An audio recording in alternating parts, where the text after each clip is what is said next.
Hey everybody, welcome back to Guns and Gadgets, your premier source for Second Amendment news. Let's get it out of the way. Had a lot of responses to my shirt yesterday. This is the Gloctopus. I don't make these shirts, especially the one yesterday. A lot of people commenting on how the shirt was made, but if you really want to know how to get it, I'll respond to your questions down below. My wife bought these two shirts yesterday and today, so get it out of the way early. Also, I want to take a second to remind everybody that times, if you're looking around reading headlines from across the country, violent crime is spiking, and we have to take care of ourselves. And we might be prepared to do what we have to do in that time when it needs to be done. I have to talk in generalities here because of the YouTube stuff. But make sure that you are prepared. Again, I'm going to remind everybody about the USCCA.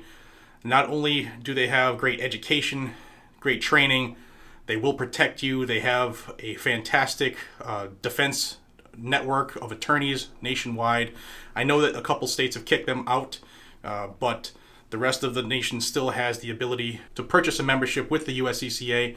And one of the big things that I like on it is they have an interactive map about concealed carry coverage and reciprocity and stuff like that. And if you go to any of the events scattered throughout the country, you probably need to know what the laws are for the state you're driving through. But the big thing for me and my family was the peace of mind. If I have to defend myself, they have my back, and the defense part starts right away. My first call will be to the USCCA and then to my wife.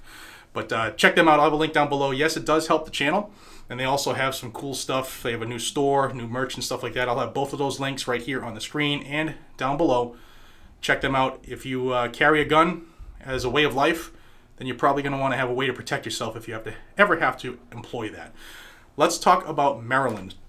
There was a law passed in 2013, and that was the Maryland Firearms Safety Act of 2013. And part of that cluster of laws was a new handgun licensing requirement. The new handgun licensing requirement, in addition to having to be a 21-year-old Maryland resident, you had to also pass a background check. You know, those background checks that people say we don't have to go to or go through. And you also had to complete 4 hours of state-required training. We don't want to get in that area where a state, the government, demands what you do, what you have to jump through in order to get a gun license. We shouldn't have gun licenses anyway, right? We have the Second Amendment. But the U.S. Supreme Court has said that the licensing structure does not infringe on the Second Amendment, so we have to live with that right now. Now let's get into this legal challenge. The legal challenge started in 2016 by the Maryland Shall Issue and some other plaintiffs versus Hogan, and that's Lawrence Hogan, the governor of Maryland, as well as the superintendent of the Maryland State Police, Palazzi, I think his name is William Palazzi. So that case was tossed out of court last year, and that was tossed by a federal judge. Well, they appealed it, and yesterday, Monday, yesterday was the 3rd, the Fourth Circuit U.S. Court of Appeals took the case on, made a decision, a unanimous decision, 3-judge panel, and two of those judges were Republican, one was a Democrat, which was good. And what they said was that this case was tossed last year by a federal judge because that judge had made the decision that the plaintiffs lacked standing to sue, meaning that they weren't wronged by this decision, like nobody had lost business or had been injured under the color of law.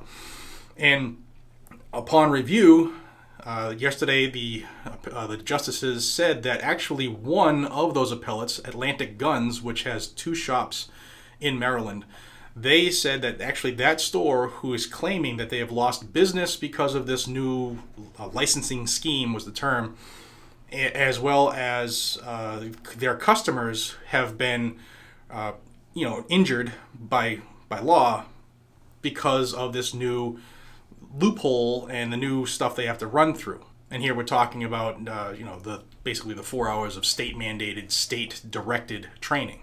So again, unanimous decision. All 3 of those judges only ruled on the fact that Atlantic Guns has standing to sue. That's all they decided. So what happens from here? Now this case goes back to the district court, and it will have a trial based on the merits of the case. So keep your eyes and ears peeled and keep them open, and we'll see if there actually will be some justices somewhere who are willing to overturn what many see as an unconstitutional gun control move when they institute this state mandated requirement for gun licenses. So that is big news. This came out yesterday, and we need to make sure people are aware of this. So until we see each other again, please be safe, stay vigilant, carry a weapon. Way to go, Maryland. Let's see how this ends. Take care.